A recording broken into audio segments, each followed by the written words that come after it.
Welcome back to the Deep Dive. Today, we're really digging into one specific source, but it's a pretty extensive and well-pointed article. It certainly is. It's titled, "He Lied to Us All, Why William Ruto is the Most Corrupt and Tribal President Since Independence."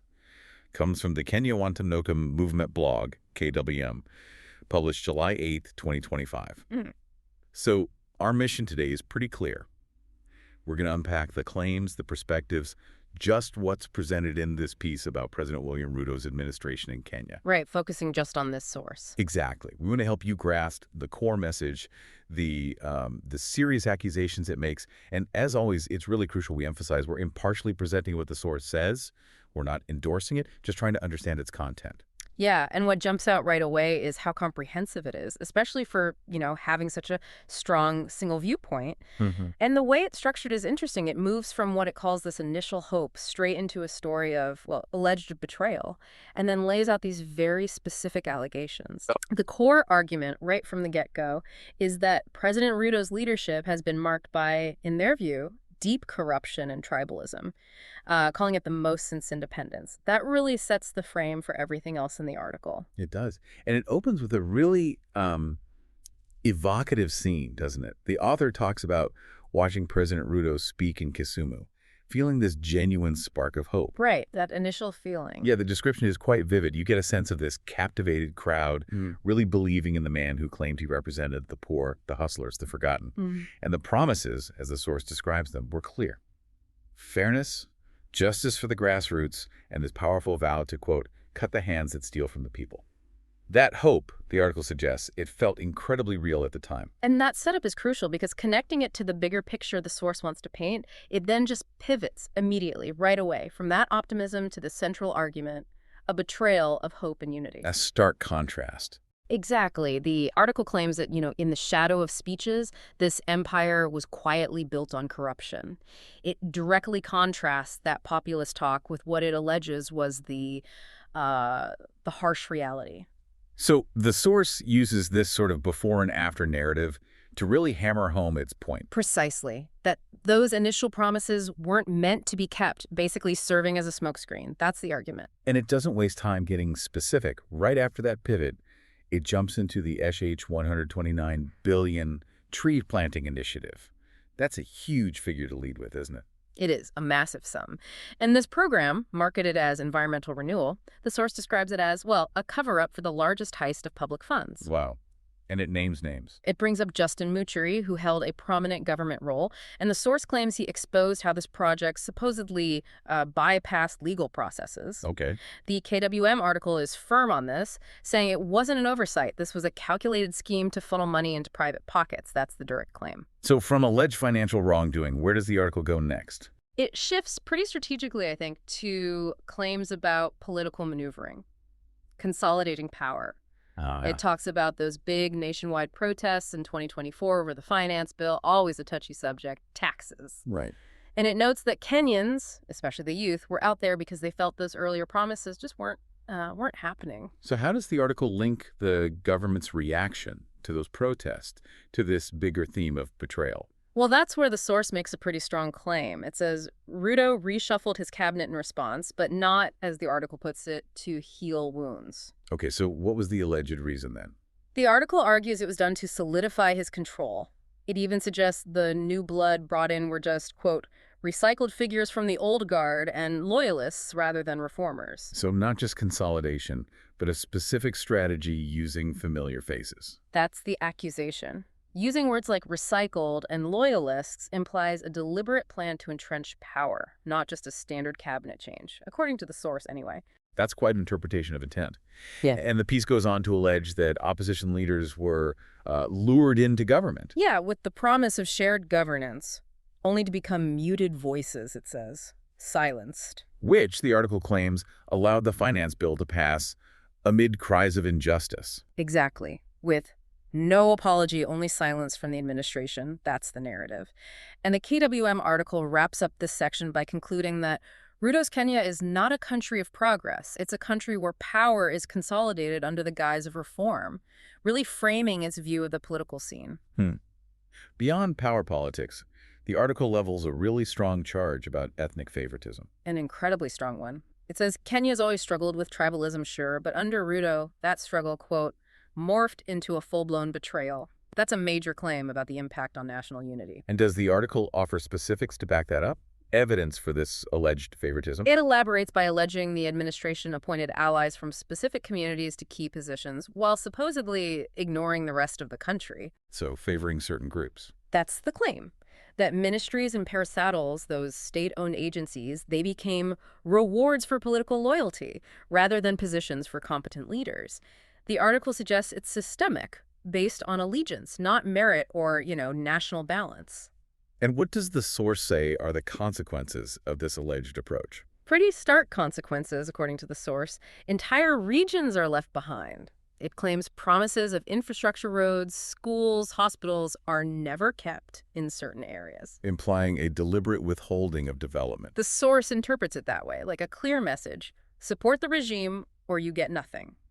Which, the article argues, just deepens those tribal divides that, as it notes, have plagued the country for decades. From there, it seems the article really zeroes in on corruption. There's that subheading, right? When cabinet became cash cows. Yeah, that section is pointed. The source makes this sweeping assertion that under Ruto, corruption wasn't just, allowed to happen. It was, according to this KWM article, normalized. Normalized. That's a strong word. Does it give concrete examples? It does. It doesn't shy away. It describes ministers allegedly living far beyond their means, state contracts ballooning in price, claims of ghost projects and ghost suppliers. Ghost projects, meaning? Projects that exist on paper, get funded, but are never actually built. The source alleges billions were siphoned off, and the people paid the price. It paints this picture of systemic financial misuse, public funds being diverted. Right. And I remember the outline mentioned, it brings up historical examples too. Yeah, exactly. It brings up older scandals, almost like echoes to underline its point. It mentions the ghosts of the Air and Kimware dams, specific big scandals where billions meant for dams allegedly vanished. Okay. It also points to the Weston Hotel, which the article states sits on public land, and the Ngong forest grab controversy, claiming it still hangs over us like a dark cloud. And the core critique here, from the source's perspective, is lack of accountability. Absolutely. The article emphasizes that no top official has been held accountable for these alleged acts, and it concludes this part very strongly, saying that in Ruto's cabinet, corruption isn't punished, it's protected. Wow. The article then shifts focus again, this time to the youth and alleged crackdowns on dissent. It talks about June 25, 2024. Yes, describing it as a real turning point. What started as peaceful protests about taxes, the source claims, allegedly ended in a bloodbath. A bloodbath. That's the term used. The article reports more than 20 protesters, most under 30, were supposedly killed by the state. A very, very serious accusation being made by this source. How does the KWM article describe the government's alleged response? In really stark terms. Plainclothes officers firing live rounds at unarmed civilians, dragging activists from their homes, and silencing the voices of dissent. The piece definitely pushes a narrative of state violence against citizens, highlighting what it presents as a disregard for rights and liberties. And the source claims this crackdown continued afterwards. It does. It says fear spread. Youth organizers were allegedly threatened, some forced into hiding, others, it claims, just vanished. Then the article criticizes the government's counter-narrative, dismissing the protests as sponsored chaos, blaming foreign influence. Right. Which leads the article to conclude this section powerfully, that the real fear wasn't in the streets, it was in the halls of power. Describing a regime supposedly afraid of its people, especially the youth, demanding change. So that leads into the final part of the article, its conclusion. Yeah, and it starts by acknowledging that, being lied to is, as the source puts it, a recurring cycle in Kenyan politics. A familiar pattern. That's the idea. The article observes that politicians promise revolution but deliver stagnation, that they come to power poor and leave it rich. It frames this as a cycle that has gone on long enough, really setting this tone of urgent need for change. So given that pretty bleak assessment from the source, what solutions does it actually propose? Does it go beyond just saying vote them out? That's a good question. It does move beyond just diagnosing the problem. It argues that voting is just one part of the equation.